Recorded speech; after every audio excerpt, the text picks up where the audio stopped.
ہے کہ دنیا میں اگر اللہ نے کسی کو کامیابی دی ہے تو یہ کامیابی اس کی علامت ہے کہ آخرت میں بھی ہوگی. تو میں یہ اس پہ بات کر رہا تھا کہ لوگ یہ کہتے ہیں ہم اتنے پریشان, یہ مسئلہ حل نہیں ہو رہا, اس کا مطلب اللہ ہم سے ناراض ہے. اس کا قطعاً یہ مطلب نہیں ہے کہ اللہ آپ سے ناراض ہے. سمجھ رہے ہو؟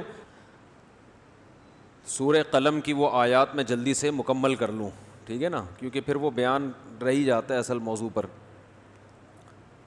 ام لکم ایمان علینا بالغۃ الی یوم القیامۃ ان لکم فیہ لما تحکمون سلہم ایہم بذلک زعیم. تو بات اس پر چل رہی تھی کہ بہت سے وہ یہ کہا کرتے تھے کہ جیسے دنیا میں اللہ نے ہمیں نوازا ہے آخرت میں بھی اللہ نوازے گا, کیونکہ ہم جو مال و اسباب میں اور خوشیوں میں ہیں, یہ خوشی اس کی علامت ہے کہ اللہ ہم سے خوش ہے, تو ہمیں کچھ بھی نہیں ہونے والا. تو یہ چیز انسان کو دھوکے میں ڈال دیتی ہے. انسان بعض مرتبہ اپنی موجودہ حالت کو دیکھ کر یہ سمجھتا ہے کہ فیوچر بھی کیا ہوگا, اچھا ہوگا. اس چیز نے بہت سے لوگوں کو تباہ کیا ہے. تو اللہ کی نظر میں دنیاوی ترقی ہرگز اس کی علامت نہیں ہے کہ اللہ آپ سے خوش ہے. اللہ کے ہاں خوشی کا معیار ایک ہی ہے کہ آپ اللہ کے احکام کو پورا کرتے ہیں یا نہیں کرتے. خوشی میں پورا کر رہے ہیں تو اللہ خوش ہے, غم میں پورا کر رہے ہیں تو اللہ خوش ہے. تو یہ جو کہا کرتے تھے نا ہمیں اللہ نے اتنا کچھ دیا, تو اللہ نے فرمایا کہ یہ استدراج ہے. یہ لفظ یاد کر لیں کہ جب کوئی نعمت مل رہی ہو تو بعض دفعہ تو وہ نعمت واقعی نعمت ہوتی ہے اللہ کی طرف سے, بعض دفعہ ڈھیل ہوتی ہے. وہ فرعون کو جیسے ڈھیل ملی نا, فرعون کو ڈھیل ملی, بہت قارون کو ڈھیل ملی, دولت بڑھتی جا رہی تھی. وہ اس خوش فہمی میں تھا کہ مجھے عذاب نہیں ہو سکا کیونکہ مجھے تو اتنا کچھ ملتا جا رہا ہے.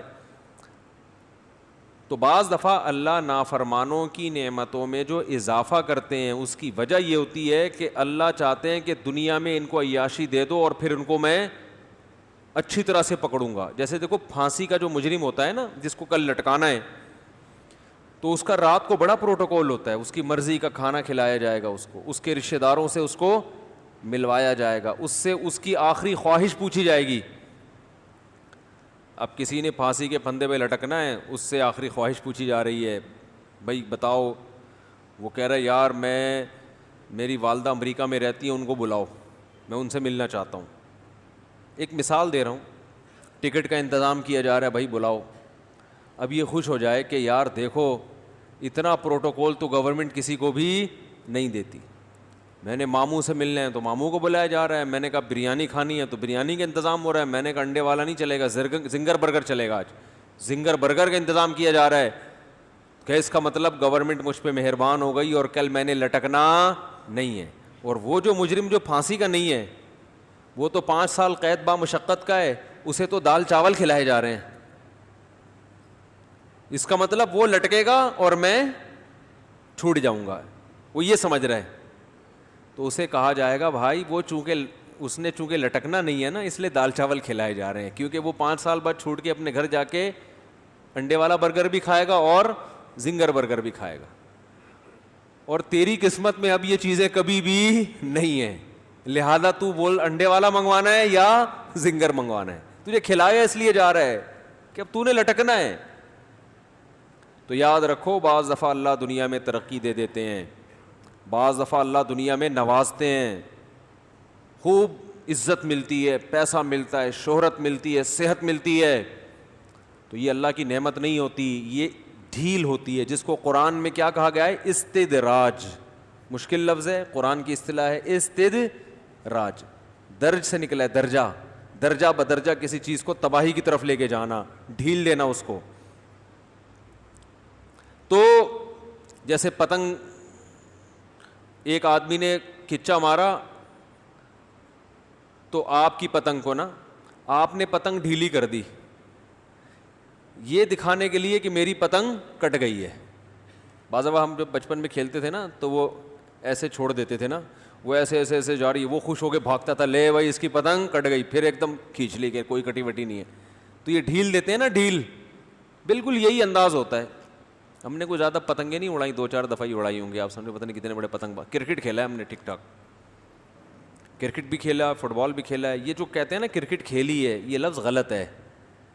پنجاب میں بہت سے مؤنث الفاظ کو, مذکر الفاظ کو مؤنث بنا دیا ہے. تو اردو میں کرکٹ اور جتنے بھی گیم ہیں یہ سب مذکر ہیں. ہاکی کھیلا, کرکٹ کھیلا, فٹ بال کھیلا. تو چونکہ پنجاب کی آبادی زیادہ ہے تو انہوں نے کرکٹ کھیلی, ہاکی کھیلی کو بنا کے اب سب کی زبان پہ کیا آ گیا, کھیلا کو کھیلی بنا دیا. ہم بچپن میں جب پنجاب جاتے تھے تو ہمارے رشتے دار کہتے ہیں کرکٹ کھیلی, ہم ہنستے تھے, کھیلی کیا ہوتا ہے, کرکٹ تو کھیلا جاتا ہے. لیکن اب سبھی کرکٹ کھیلی بول رہے ہیں, تو زبان چینج ہو گئی ہے. سمجھتے ہو کہ نہیں سمجھتے؟ جیسے دہی کھایا ہوتا ہے لیکن اب دہی کھائی ہو گئی ہے, ٹھیک ہے نا, دہی کھائی. میل جمع ہوا ہوتا ہے لیکن اب کیا ہو رہا ہے, لوگ کہہ رہے ہیں میل جمی ہوئی ہے. جمی ہوئی نہیں ہوتی, میل جمع ہوا ہوتا ہے. سمجھتے نہیں ہو تو جمے رہنے دو, ٹھیک ہے, اس کو صاف کرنے کی ضرورت نہیں ہے. تو اردو کا بھی بڑا حساب کتاب کروٹیں لی ہیں اردو نے. میل جمع ہوا, کرکٹ کھیلا, دہی کھایا, ٹھیک ہے نا. پیاز کھایا, پیاز کھائی نہیں ہوتا بھائی, پیاز کھایا. لیکن پنجاب میں لوگ بولتے ہیں پیاز پڑی ہوئی ہے, پیاز. بنیان پہنا, بنیان کو بھی انہوں نے مؤنث بنا دی, بنیان پہنی ہوئی ہے. تو ہم شروع میں تو ہنستے تھے لیکن اب سبھی یہ کر رہے ہیں, تو وہ زبان ہی چینج ہو گئی.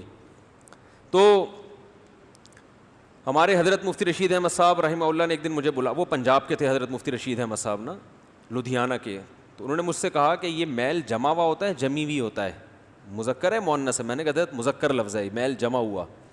تو ایک اور اردو والے تھے, اردو دان, ان کو بھی حضرت نے بلایا, فرمایا میل جمع ہوا یا جمی ہوئی؟ انہوں نے کہا جمع ہوا. وہ بھی کہیں دلی ولی کے تھے وہ, ٹھیک ہے نا. تو حضرت نے کہا ڈکشنری اٹھا کے دیکھو. جب ہم نے لغت, اردو لغت دیکھی تو اس میں لکھا ہوا تھا میل مؤنث ہے, جمی ہوئی. اب ہم شرمندہ ہوئے, ہم نے کہا بھائی یہ تو مسئلہ خراب ہو گیا. حضرت کہیں گے ڈکشنری میں کچھ اور لے گا تم. تو ہم نے حضرت کو ڈکشنری دکھائی, حضرت نے فرمایا غلط لکھا ہے یہ ڈکشنری میں. فرمایا چونکہ اردو لغت پہ زیادہ کام پنجاب میں ہوا ہے, تو پنجاب والوں کا بعض دفعہ اپنا تڑکا بھی اردو میں لگایا انہوں نے, حتیٰ کہ کتابوں میں بھی لگا دیا. تو انہوں نے فرمایا کہ حقیقت وہی ہے جو آپ کہہ رہے ہیں, میل جمع ہوا ہوتا ہے, جمی ہوئی نہیں ہوتا. تو یہ اردو لغت چونکہ لکھی پنجاب میں گئی ہے, یعنی جو ڈکشنری, تو اس لیے انہوں نے جمی ہوئی اپنے حساب سے لکھ دیا. اور اردو میں کام زیادہ, جتنے بڑے بڑے شاعر پنجاب میں گزرے ہیں نا اردو کے, پنجابی اسپیکنگ گزرے ہیں, اتنے آپ کو اردو میں نہیں ملیں گے. علامہ اقبال پنجابی اسپیکنگ تھے لیکن اردو کے بہت بڑے شاعر. تو اردو پہ کام زیادہ پنجاب والوں نے کیا, اور اردو والوں نے کام نہیں کیا اردو پہ. افسوس کی بات ہے. چلو خیر, اب یہ کیا لے کے بیٹھ گئے دکھڑے. ابھی بات کیا چل رہی تھی؟ ایک تو مسئلہ ہے کوئی, بیان کو فوکس کرنا چاہیے نا, کیا بات چل رہی ہے. درمیان میں اگر یہ نئی باتیں آئیں گی نا تو پھر یہ الگ سے موضوع بنا کے نہیں آتی. تو بات یہ چل رہی تھی کہ دنیا میں اللہ کسی کو بہت زیادہ نوازیں تو یہ نوازنا اس کی علامت نہیں ہے کہ اللہ آپ سے خوش ہے. یہ ڈھیل بھی ہو سکتی ہے کہ تو چونکہ پھانسی کا مجرم ہے, تجھے آخرت میں جہنم کی آگ میں پھینکنا ہے, اڑا لے کچھ دن مزے. سمجھتے ہو؟ اور بعض دفعہ یہ نعمت بھی ہوتی ہے. نعمت کب ہوتی ہے وہ میں بھی بتاتا ہوں. پہلے میں پہلے والی کو مثالوں سے سمجھا دوں. صحابہ کرام جب ایمان لائے نا تو ان کے معاشی حالات اور کمزور ہو گئے, کاروبار چھن گئے, ہجرت کر کے آئے, گھر بار چھوٹ گیا. جبکہ وہ روم اور فارس جو بڑی بڑی سپر پاور تھی اس وقت, ان کو دیکھتے کہ وہ تو پھل پھول رہے ہیں.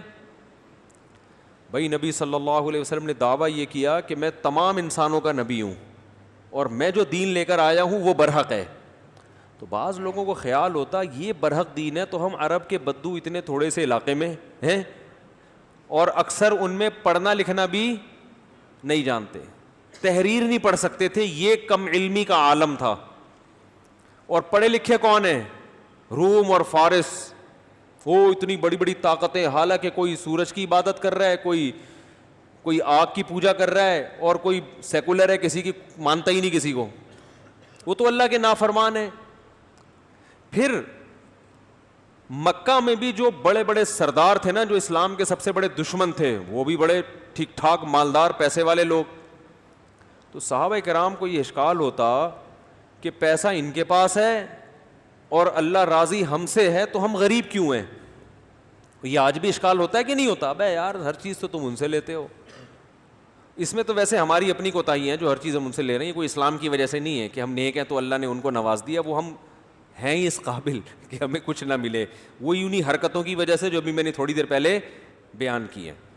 کیونکہ ہم آج کا مسلمان ہر وہ کام جو ان لاجیکل ہو وہ کر رہا ہے. وہ سمجھ رہے ہو بیٹھ کے؟ دیکھو یہ کورونا میں مجھے بعض تاجر ملے ہیں، وہ کچھ ایک تو میں نے خود دیکھے امریکہ سے پاکستان آ گئے بزنس کرنے. امریکہ سے کہاں آ رہے ہیں؟ پاکستان. کہہ رہے ہیں امریکہ میں بزنس ابھی نہیں ہے، ابھی پاکستان کے پھلنے پھولنے کا دن ہے. صحیح ہے نا؟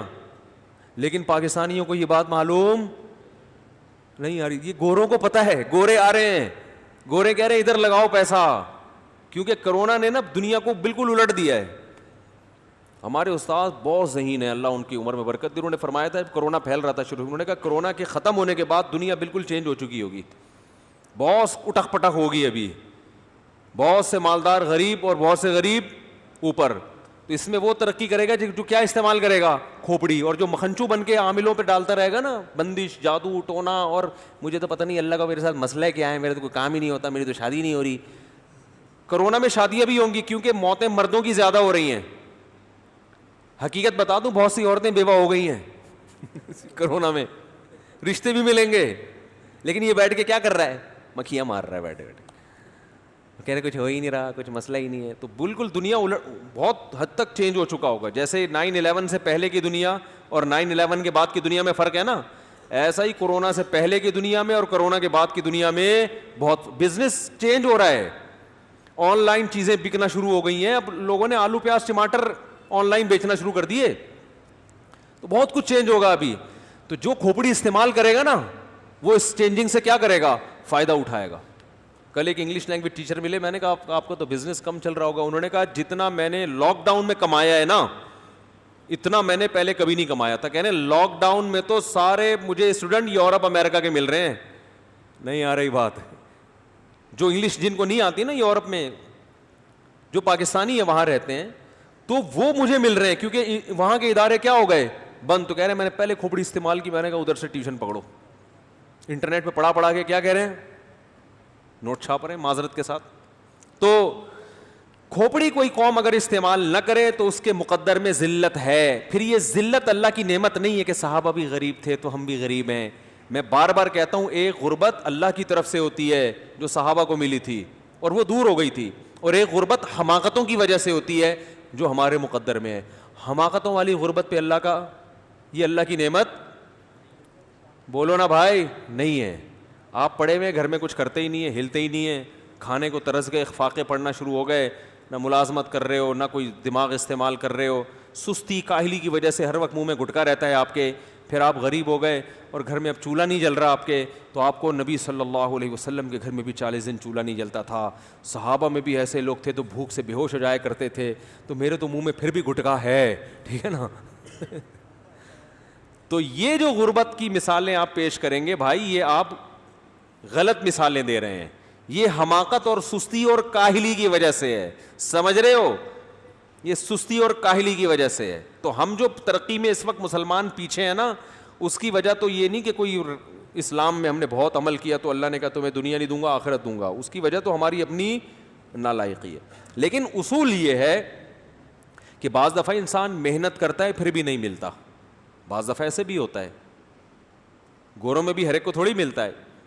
لیکن اگر مل بھی جائے تو محض ملنا اس کی علامت نہیں ہے کہ اللہ آپ سے خوش ہے. کہ نافرمانوں کو بھی اللہ بہت زیادہ نواز دیتا ہے اور فرما برداروں کو اللہ تعالیٰ بعض دفعہ ایسا ہوتا ہے کہ وہ تنگ زندگی عطا کرتا ہے. تنگ زندگی کی مراد